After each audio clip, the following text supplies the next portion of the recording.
ยืนเป็นกำลังใจให้ทันสมัยขนาดเนาะ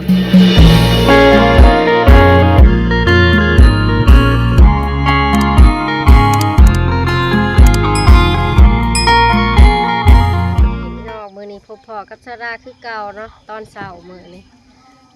ก็เอาชิมาเอาขี้งัวลงให้หน้าทุกคนชาดามาจากสวรรค์แหละมาหมู่บ้านนี่ทุกคนเลยบ่ได้ลงคลิปร้ายมือเพราะว่า YouTube มันมีปัญหา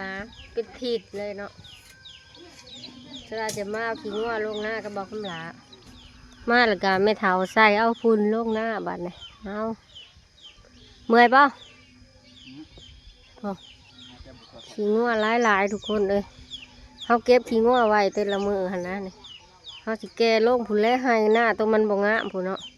พูนขี้งัวเอาออกกำลังกายไปนอนกินหลายมือเลยดิสวัสดิ์เป็นทีดเนี่ย เป็นจากไหนเมื่อยวะฮอนปะ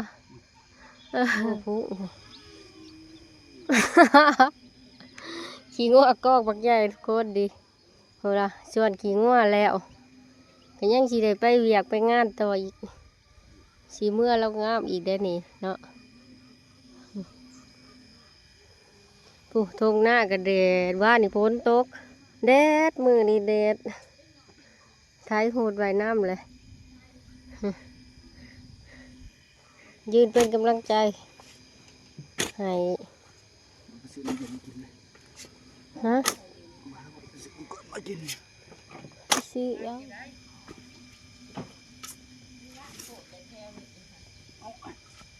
ไล่ลงเบิด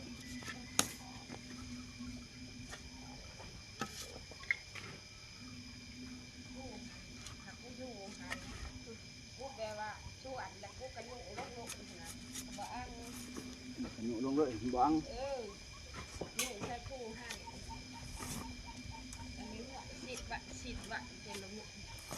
บัดปีต้องบัดแหละมากลัวขี้งัวซอยพวกขี้งัวเต็มรถไทยหนึ่งเลยคนไม่เท่าแล้วก็ลงมากวดให้บอกคำหลาใส่เต็มรถเลยโดนเอาเบิร์กเพิ่นจีไปฆ่าขี้ดินอยู่ใส่เอาบ่ได้เอาลงซอยเด้อคนฆ่านี่ไป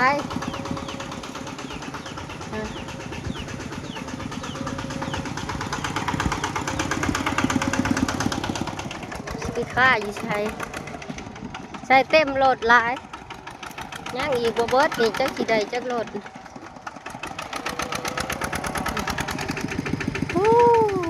ทันสมัยขนาดเนาะโอ้เอาจัดการบัดนี้เพื่อชีเละเอาไปเป็นกองไปเนาะโอ้ไปอีกว่างนึง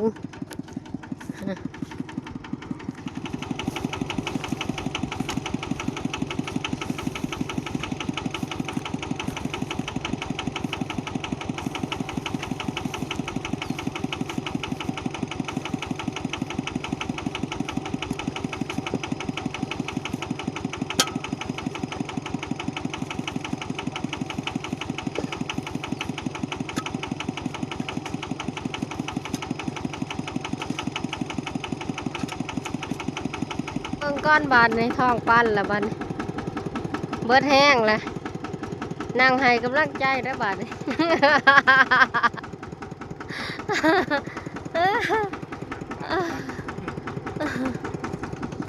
แบบท่านสมัยเลยนะจับถอกเลยนี่ท่านสมัยเลยเอา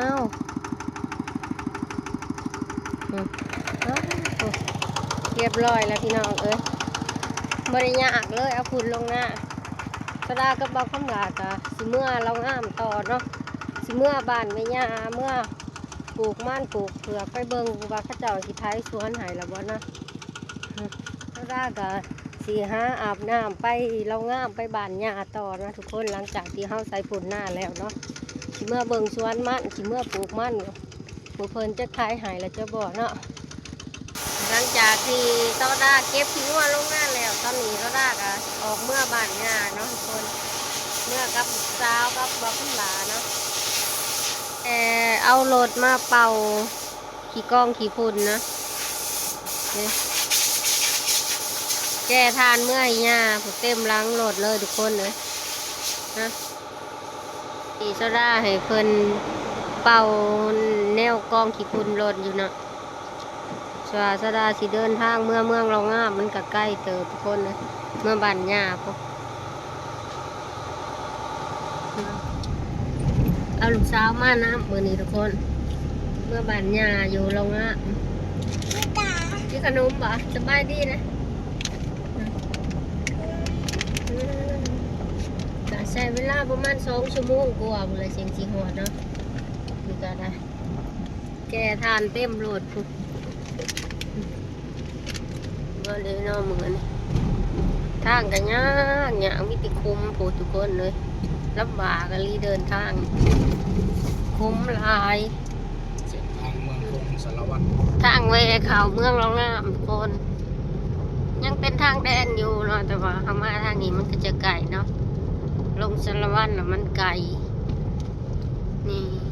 เป็นบวกเป็นคุ้มแน่กันไปเพราะใดอยู่เนาะมันอยู่หัวยองนำอะไรทุกคนเลย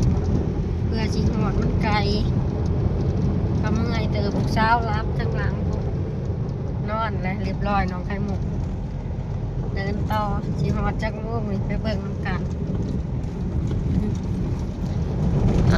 ตอนนี้ก็เฮาหอดเป็นหน้าบอดเลยได้ทุกคนชีแวะเที่ยงหน้าก่อนเนาะเอาถ่านลงไว้หน้าแน่เนาะแวะเที่ยงหน้าหน่อยก่อนเอาหอดเที่ยงหาดีคุ้ยพวกคุ้ยมาที่ซื้อเบียร์เฮ็ดยังลูกกินเบียร์โอ้ป้านอนเผากะบ่ป้านอนเผากะบ่ป้ากะอยู่หน้าหยากงามๆทุกคนลูกเดือดหอมกลุ่มเลยทุกคนนี่สาวใส่ด้วย พอดีใส่ชุดเลยนะเนาะปลาเห็ด